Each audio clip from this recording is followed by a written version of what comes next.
और आप और हम मिलके यकीन जाने कि इनकलाब पैदा कर सकते हैं।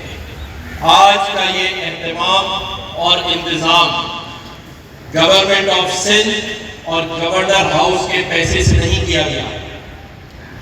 इससे पहले रमजान इफ्तार के एहतमाम जितने भी हुए हैं गवर्नमेंट ऑफ सिंध और पाकिस्तान के पैसों से नहीं हुए। चाहे राशन की तकसीम हो, ताकतवर पाकिस्तान के नाम से 1 लाख खानदानों में इंशाअल्लाह ताला राशन बॉक्सेस देने जा रहे हैं। यूनिटी फूड के यहाँ फरूक अमीन बैठे हैं। 1 लाख राशन के पैकेट कराची के उन घरानों में दिए जाएंगे जहां रोजगार नहीं है।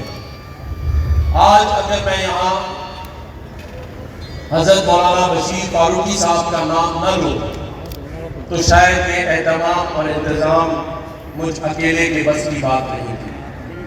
मैं चाहूंगा कि आप लोग भरपूर और जोरदार तालियां मौलाना बशीर फारूकी साहब और सेनानी ट्रस्ट के लिए जरूर बजाएं, क्योंकि हजरत साहब का जो साथ है और जो हाथ है शफकत वाला, उसी की वजह से बहुत सारे काम जो नामुमकिन होते हैं वो मुमकिन हो जाते हैं।